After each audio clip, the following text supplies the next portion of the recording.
અમેરિકાથી હાલ મોટી સંખ્યામાં ગુજરાતીઓ સેલ્ફ ડિપોર્ટેશન લઈને પાછા આવી રહ્યા છે. તેવામાં ડિસેમ્બરમાં જ યુએસથી એર ઇન્ડિયાની ફ્લાઇટમાં રિટર્ન થયેલા મહેસાણાના એક યુવકની દિલ્હી એરપોર્ટ પર ધરપકડ કરવામાં આવી છે.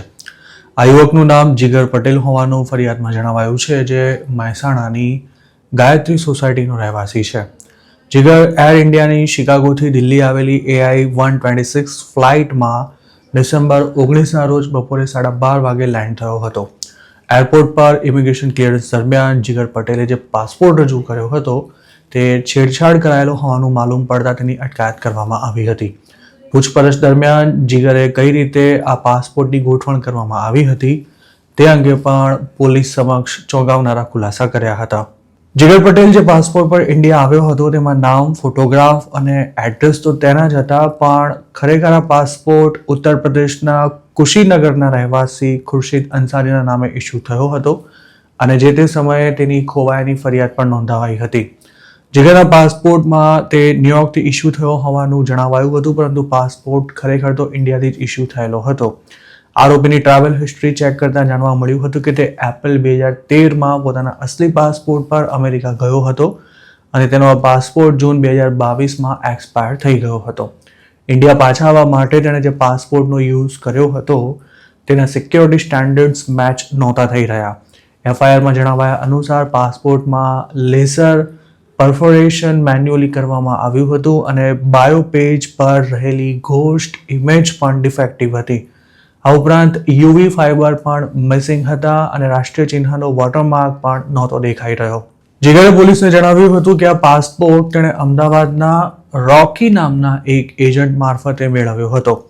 નકલી પાસપોર્ટને અસલી તરીકે રજૂ કરવા બદલ જીગર સામે ઇમિગ્રેશન ઓથોરિટી સાથે ફ્રોડ કરવા ઉપરાંત બનાવટી દસ્તાવેજ ઊભા કરવાનો ગુનો દાખલ કરવામાં આવ્યો છે. જે ફ્લાઇટમાં જીગર પટેલ આવ્યો હતો તેના પેસેન્જર્સના લિસ્ટમાં તેને ડિપોર્ટી તરીકે દર્શાવવામાં આવ્યો હતો. જોકે અમદાવાદના એજન્ટે તેને અમેરિકામાં ફેક પાસપોર્ટની વ્યવસ્થા કઈ રીતે કરી આપી તે હજુ સુધી સ્પષ્ટ નથી થઈ શક્યું. જીગરની માફક જ ચાલુ વર્ષમાં લગભગ અડધો ડઝન જેટલા ગુજરાતીઓ ફેક પાસપોર્ટ પર અમેરિકાથી પાછા આવવાના પ્રયાસમાં દિલ્હી એરપોર્ટ પરથી અરેસ્ટ થયા છે. ઇલીગલી યુએસ ગયેલા લોકો માટે પોતાના જૂના પાસપોર્ટને રિન્યૂ કરાવવો મુશ્કેલ હોય છે. સૂત્રોનું માનીએ તો એમ્બેસી કે કોન્સ્યુલેટ ઓફિસ તેમાં કોઈ મદદ ન કરતી હોવાથી પબ્લિકને ન છૂટકે એજન્ટો પાસે જવું પડે છે અને આ કામ માટે $5,000 સુધીનો ખર્ચો પણ કરવો પડે છે, જે તેની એકચ્યુઅલ કોસ્ટ કરતાં 20થી 25 ગણો વધારે છે. નવાઈની વાત એ છે કે જે કામ માટે એમ્બેસી કે કોન્સ્યુલેટ ચોખ્ખી ના પાડી દેતા હોય છે તે જ કામ એજન્ટો કઈ રીતે કરાવી લે છે તે રહસ્ય આજ દિન સુધી કોઈ સમજી નથી શક્યું. જોકે અમુક કેસમાં અસલી પાસપોર્ટના નામે એજન્ટો નકલી પાસપોર્ટ પણ પધરાવી દેતા હોય છે અને ન્યૂજર્સીમાં રહેતા એક ગુજરાતી સાથે આવી જ ઘટના બની પણ હતી. ઇલીગલી અમેરિકા ગયેલા જે પણ ઇન્ડિયનને પાછા આવવું હોય તે ટિકિટ ખરીદીને પોતાના વેલિડ પાસપોર્ટ પર ઇન્ડિયા પાછો આવી શકે છે, કારણ કે અમેરિકાના એરપોર્ટ પરથી ડિપાર્ટ થતા પેસેન્જર્સનું કોઈ ઇમિગ્રેશન ચેકિંગ નથી થતું હોતું.